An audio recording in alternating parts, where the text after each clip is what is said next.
Welcome back to the Care Bear Walk and Talk series. Today we have Tenderheart Bear. Do you know what Tenderheart Bear is? No. He's kind of like the Where's his heart on his? Leader of the bears, but yes, like great big heart, leader of the bears. So hey, we're gonna start our conversation talking about that. But if we go sideways into something else, it's almost guaranteed to go sideways with Jill. So we've got, you can do weights, you can add a resistance band to this. Each move is 2 minutes, and I think we're ready. Okay, let's do it. Are you sure? Yeah, I know, I have to, I get paranoid that it's not recording. Okay, so before we get started, I just have to say that, the fact that this hat is brown is totally throwing off my color scheme. But I'm rolling with it. It's an odd brown, I know. Burnt orange. Yeah. Almost. That's what I was like. I went to look for tights, and I'm like, I do not have anything that matches this hat. Nikki said, red and black today. What are you going to wear, Jill? What do you think I said? Black. Okay, so Tenderheart is the leader of the bears, and I actually think Jill's a great person for this conversation because... Am I though? Yes. I mean, even just considering what you do for a living and your employment... Sure. Kind of makes you a good person to talk about leadership. So tell them what you do. So I am a registered nurse, and my experience is 7 years on just a labor and delivery floor. And the last about 10, I've been in a critical access hospital where babies are born, but when babies aren't being born, I work in other areas, the ER and med-surg, so. But you're also what is it called? Like a charge? Yeah, I'm a charge nurse, some shifts that I work. Not every shift that I work, but some. So I guess with that role comes leadership. I'm not one into the paperwork side of all of that and all the tasks that come with it. But I like to be a good example. Yeah, I like to coach and I like to be a leader on the floor. The floor meaning the nursing unit. So yeah, set good examples. Most of the time, I'm a little ornery. She's a jokester. I am all the time. So okay, yeah. We gotta change to our half jack. So a lot of my daily work does involve, some form of leadership, you could say. Yeah. So I don't know that I ever thought of myself as a leader until high school, college type situations where there would be some sort of group work required, and I was always the person to take charge. Yes. Okay, who wants to do this? How are we going to divvy up these tasks? And so then I realized, I think I kind of am, or I... For sure. Just end up in those roles. On the opposite end of that, though, so in my professional role, I may be a leader. But in a group setting like that, I suppose I would kind of take charge, but also we'll get done what we get done. But see, you're also, okay, here, this is interesting. I'm an eldest daughter. Oh, I'm the baby. And you're the baby. I'm the baby. Of the family. And so I think sometimes we are born into these roles. For sure. That sometimes force us into leadership positions. I have a sister that's 12 years younger than me and one that's 16. So by the time I was a young teenager, I was changing diapers, bottles, caring for others. There was just this expectation and of... I was getting spoiled rotten. and I knew it. I knew it too. What I would give to be the baby. If RJ and Lindsay, those are my siblings, see this, they're gonna roast give you a hard me. time. Oh yeah. All right, we got 10 seconds. We're gonna switch to the other side. Ooh, I'm breathing hard, y'all. I know. Talking and working. Yes. 2, 1, switch. Perfect. So then, even after that, then as an adult, owning a business, I think in a small community, you sort of end up in a leadership role in that sense. Well, don't you do you meet with other leaders in the county? I've taken a leadership class, yes. And that was really cool because you got to learn your strengths as a leader. Yeah. And so here, this is a funny story. My entire marriage, we've been married 25 years. Woo! We've moved around a lot. And I would always say to Danny, I have a great idea. And it kind of turned into this running joke about, here she comes with her ideas, Well, when I took that leadership class, I learned that my number one skill is something called futurism. And it's the ability to have an idea and like see it through into the future. And so then I was like, look at this. These are not just crazy ideas. These are like you put them into play. Yeah, put it into play. So I've actually turned that, what I thought was maybe kind of a quirky, funny thing about me into, hey, this is actually a skill that I have. I see a lot of my maybe like leadership personalities coming out real strong through my 6-year-old daughter. Yeah. Some might say bossy. Others might say assertive, but like when there's like play with others, like she's one to take charge. Like, okay guys, this is what we're gonna do. And everybody just kind of falls into place and it's fun. I have to remind her often, like, let others have a turn. Yeah, like to use their imagination and make up what you're gonna 2, 1. Okay, we're gonna hold our cactus shape. Just hold it. Our shoulders are gonna be on fire. We gotta drop it every now and then. That's okay. But I definitely see my daughter as a future leader. Yeah, that's good. I love it. Especially young girls when they're maybe said that they're my arms too are chatty. They're chatty or they're bossy. It's like, hey, those might be our next leaders. Right? You never know. So I also think though that leadership comes with challenges. Sure. I mean, there have been times in my life, especially in our involvement in the community, where it's like you kind of get tired of being the leader all the time. Right. Like you're kind of just like, or it becomes like expected of you. Yes. Because you've always done it. Yes. That gets a little frustrating. And I've learned that you have to pick and choose that which like matches your passions and your energies. Absolutely. So I am not a leader when it comes to like PTO.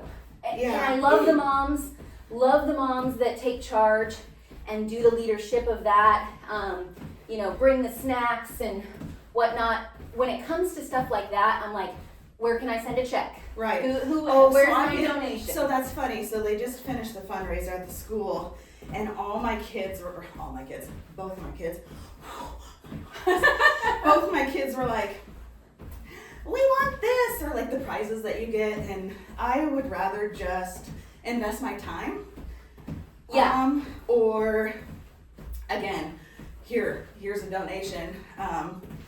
And then I don't know, that's terrible of me because it is teaching them like, hey, like we're raising money. But you know what? That's okay because there are a whole slew of other moms and parents that want to be in that other role. You know what I mean? Right. So it's like you decide what your passion. Oh, we can drop these. Dang. Okay. Oh! Double down. The same side. Gotcha. Yep. Perfect. So then you can almost. Here's what I think. Let's say you've got like a piece of the pie, and if you're trying to divvy up all your energy into too many slices, it doesn't leave enough energy for the certain things that you're really. So you have to decide, like, what am I really passionate about? Where can I expend my energy? What's going to be the best value of my time and what I can offer? Sometimes, like, earlier on in my nursing career, like, I feel like I didn't take on that leadership role because I was scared to fail. A little bit. Yeah.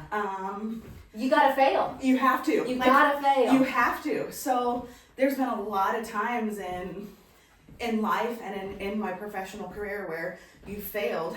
And I remember one coworker saying, like, why do you talk about like the things that you like messed up? Like, so I'm like, well, I feel like that's what so somebody else doesn't do the same thing, or learn from your mistake. Like, I think that's well, also you're in a leadership role, you're making it okay for people to fail, to see that absolutely. You try things, something doesn't work, you try again.